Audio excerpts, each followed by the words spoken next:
Hey guys! Okay, so I found, wow, you can see the glare of my glasses.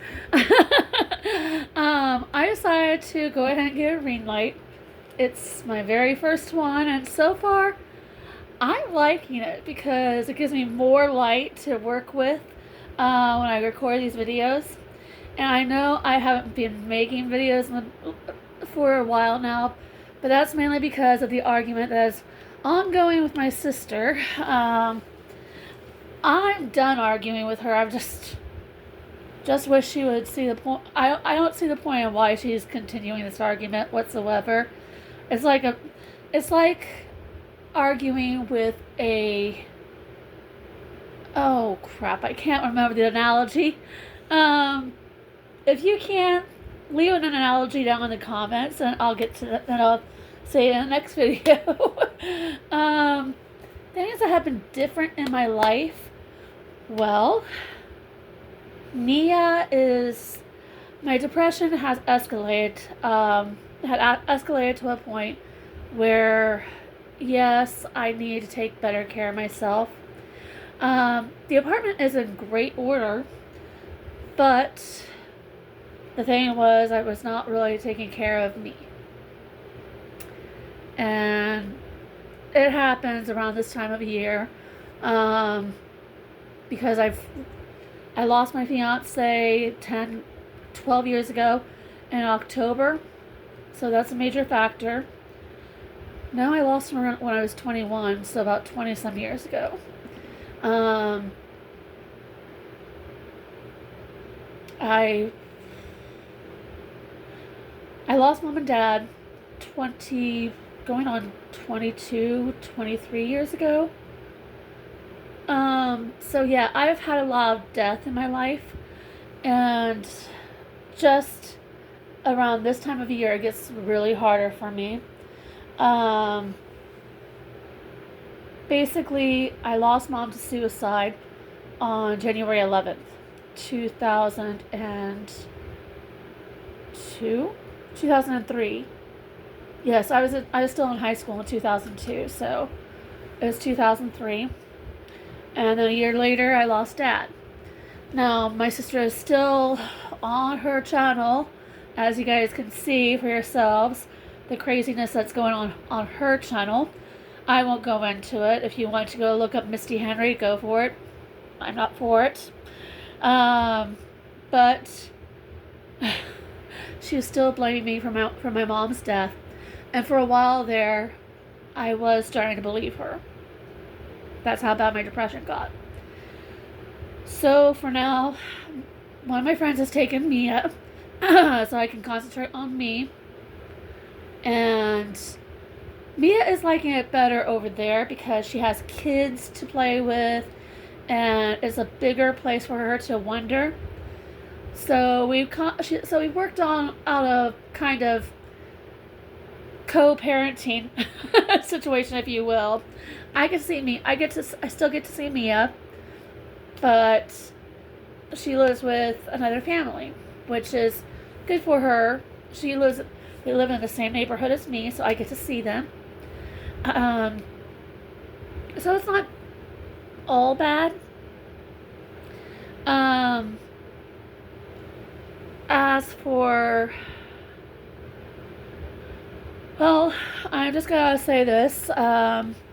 How it went about was my depression had gone so bad that I had to actually go up to the unit for about a week. Our 4C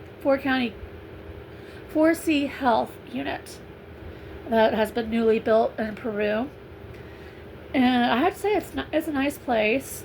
Smaller than the original, but that's because they also have another part of the unit where it's going to be for kids starting in January. So adolescents will have their side of the unit as well. There's the adults, adolescents, and then down the hall is what they used to call the CSU here in Logansport. It's now known as the Puck. Don't ask me what the abbreviation stands for. I don't know. I only know that that people can go in there if they feel the immediate need to. and they don't feel like they need to go up to the unit itself, they can go in there and stay for like 24 to 48 hours. And then if they are still there, they can be given an option of they can be given an option to go up on the unit itself for a few days. Which I don't think that's a bad thing. No. It helps people with mental illness come to terms that come to terms with how to deal with their mental illness, and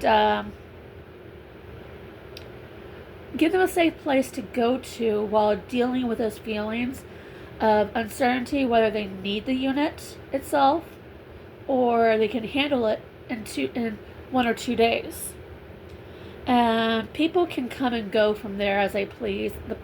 In the puck, they can check themselves in, and if they feel okay in a few hours, they can check themselves out. No problem. The problem is for people from Logan Sport, the clients here, it's kind of a problem with us because if we go to stay on the puck, we are uncertain how we're going to get back home. Because now the unit is in Peru. Yikes. For those of us that don't drive, we have to rely on case managers or maybe call a taxi that's covered by Medicaid. That's not bad. What else has been going on in my life? Well, let me see. I've got my lockbox all unlocked, and I dug out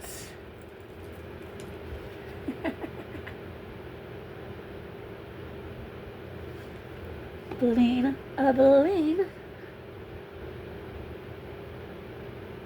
No, it's not an engagement ring. It's not a wedding ring. It's basically a promise ring. And I might have found something I'm interested in. I don't know. I mean, we've been together for like maybe a month. I haven't really told anybody. So this is my coming out with the truth that I am seeing somebody. But I will not say who they are for their safety. I will not have them on camera for their safety. All I know is, in fact, they're sitting here with me right now making faces. Like I said, I won't have him come on camera for his safety because who knows what my crazy sister will do or say or whatever. Stop it. Sorry. If you guys could see his face right now, he's sticking his tongue out, wagging his fingers and everything, just trying to make me laugh, and he's succeeding. But yeah, this is a promise ring. It's on my right hand right now because these fingers are a little bit bigger than my left hand. I don't understand that either, but it's all a part of me. I'm also working on going back to the clubhouse. Because of my depression, I haven't been going to Stepping Stones Clubhouse for it's not on a constant basis, but maybe right now it's been 2 weeks since I've been there, and I need to go back, I know, and I've just been kind of working on me. I've just been trying to focus on getting better and focusing on the positive of life. I've been helping with a suicide walk in Kokomo. It's basically my part is virtual. I'm helping sign people up for the walk in Kokomo, so because I might not be able to do it, but it's all behind the scenes right now because we haven't really announced it. It'll probably be happening like in the spring or the summertime. So we're getting some good feedback from people. They're all excited. Um, Here in Logansport, another girl does another suicide walk, and I heard that they were very successful this last time. People came out from all over. They had a huge crowd, and they did a great job at the suicide walk. Now, why am I talking about suicide? Because I'm a survivor twice over. I don't really like to count my sister's suicide, but that counts as twice. My mom, she was the very first one that committed suicide, and I survived that. My sister tried it, and then from what I found out, she tried it again. So that's about 2 or 3 times survivor. Even though she doesn't count herself as my family anymore, I still count her as family. I don't care what she says or does. She'll still be my sister. And if this pisses her off on her channel, so be it. I don't care. I'm past the point of caring what she thinks of me. But I did see her latest video, and she's saying that I'm making fun of her for not remembering names. What? Say what? I'm 42 and I have trouble remembering names. Where is she getting this? It all comes back from a bow and arrow set that she broke because it belonged to our father, and she broke it just to spite me, I guess. I don't know. I don't know. It's all in her insane brain. And she is making fun. She is saying, "Well, the guy who made it was named Mark Kemper." No. And she was saying, "Well, Heather was forgetting the name and da da da da da da da da da da da da." Well, no, I did not forget who made it, and it was not Mark Kemper. Mark Kemper worked with Dad at the state hospital. Gary Stearns was the one who made it. And Gary he's still around. He's a big, tall dude. I think he's just under 8 foot, maybe. Wow. He was taller than Dad by a couple heads. He worked with Dad out at the state hospital too. All 3 of them were attendants together. Mark and Gary were close to Dad. They were great friends, and I will always remember Mark. He always made me smile. His son and I talk every now and then online, and his son is doing great. He's living life. Sorry, guys. But anyway, I still don't get what she gets from making that video. Maybe it's to just try and get my attention, which is what she's an attention seeker. She talks about her neighbor. That is, I don't exactly know what is going on between that. I don't really care. But she goes on a tangent about her neighbor, how she lost a protection order against them, I guess. And then she lost another case against the guy who was storing her cars. And she's just not... Since she tried to commit suicide, I really don't think she's been herself since then. And that's sad. But I'm done talking about her. Except for one thing. She was trying to egg me on by saying, Oh, I still have a book that mom and dad gave me when I was a kid. It has Mother Goose on it and da da da da da da. Okay, why does that matter to me? If you want to talk about books from mom and dad, okay, let's do that. Hmm. This one I got from mom when I was 5 years. No, I got from Grandma Daniels when I was 5 years old. And I still have it.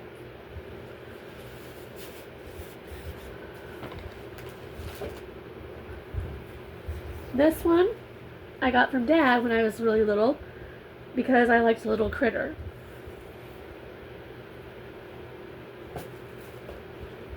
And there was another mother.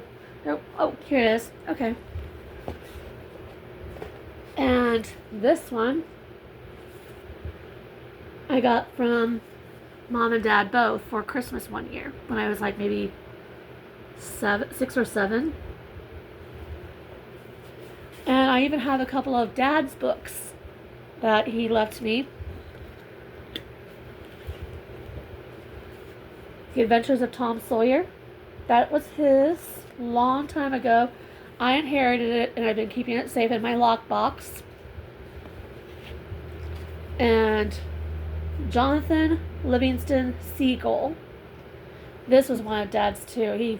He loved Richard Bach, and he told me all about it, gave it to me from his own bookshelf, and I've had it ever since when I was like 17, 18. I've been taking good care of it, and it really means a lot that he gave this to me because it's a wonderful story.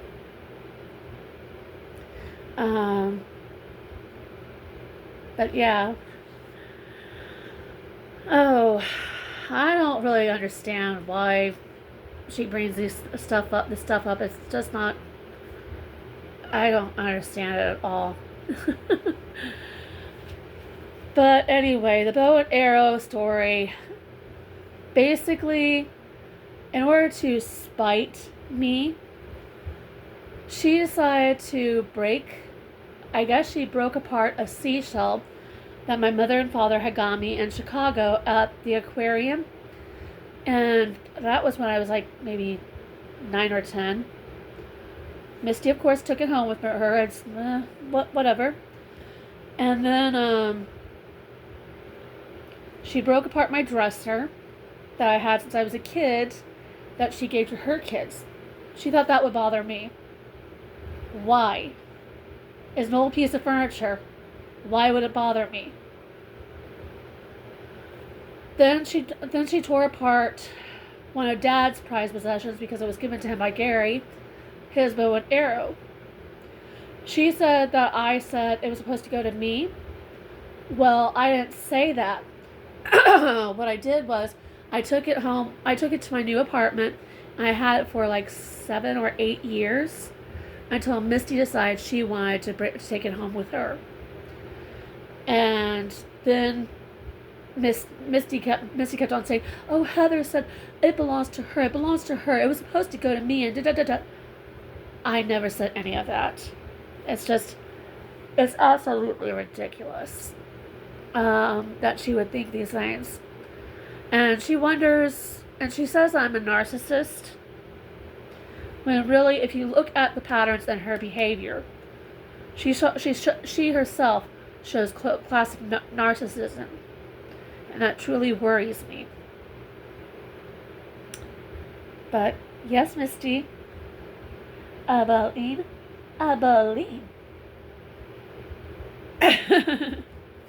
Yes, I do have a boyfriend.